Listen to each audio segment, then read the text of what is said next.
শৈশবে অভাবের তাড়নায় বিক্রি করেছেন ডালি আর কুলা। 5 ভাই আর 1 বোনের সংসারে দুবেলা অন্ন জোটানোই ছিল যেখানে দায়, সেই মানুষটি আজ গড়ছেন এক মহাতীর্থ।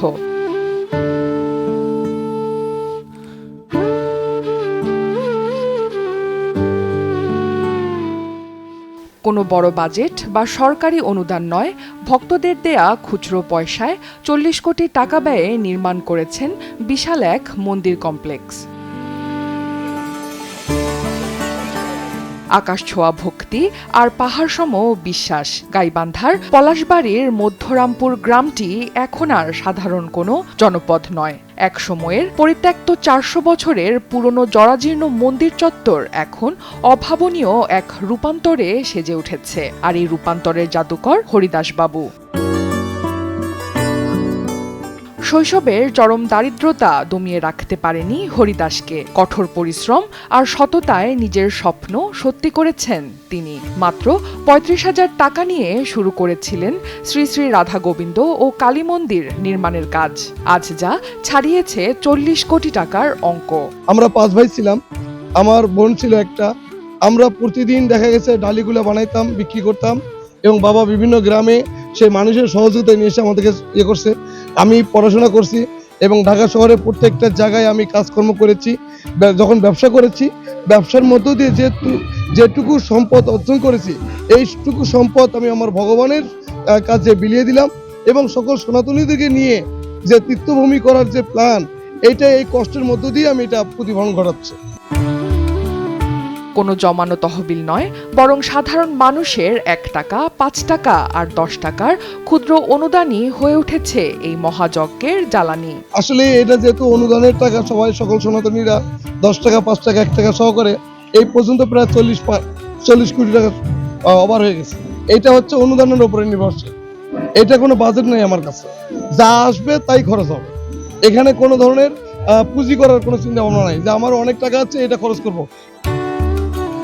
ভক্তদের জন্য এখানে রয়েছে বিস্ময়। মাথা উঁচু করে দাঁড়িয়ে আছে 53 ফুটের শ্রীকৃষ্ণ এবং 32 ফুটের মহাদেব। এছাড়াও তৈরি হচ্ছে 153 ফুটের সূর্য মন্দির। শুধু উপাসনালয় নয়, 10 একর জায়গা জুড়ে গড়ে তোলা হচ্ছে মেডিকেল কলেজ, হাসপাতাল, সনাতনী লাইব্রেরি, গুরুকুল ও বৃদ্ধাশ্রম। আমরা প্রথমত দেবতার জায়গার উপরেই আমরা মন্দির স্থাপন করছি। এটা 400 বছরের পুরনো মন্দির। এটা একটা পরিত্যক্ত জায়গা ছিল। তখন আমি আমার যতটুকু সামর্থ্য ছিল, আমি যখন শুরু করছি, তখন আস্তে আস্তে সনাতনীরা যেভাবে অনুদান বা প্রণামী দিচ্ছে, তাতে মনে হচ্ছে এই পর্যন্ত 10 একর জায়গা হয়ে গেছে আমার। শুধু তাই নয়, এই মন্দিরে রয়েছে বিশ্বের অন্যতম সেরা বড় হিন্দু বিগ্রহ স্থাপনা। এমনকি বিশ্বের সবচেয়ে বড় ভগবান শ্রীরামচন্দ্রের বিগ্রহ স্থাপনের কাজও শুরু হয়েছে এখানে। আমরা যখন চিন্তা করলাম যে ভগবান মাতার উপরে, সেই মাতার উপরেই ওনাকে স্থান দেওয়া হচ্ছে। আমরা যেহেতু ভগবানের নিচে আছি, সেই যেন ভগবানের নিচেই যেন আমরা থাকতে পারি, এই চিন্তা থেকেই এই আমার এই বাস্তবায়ন।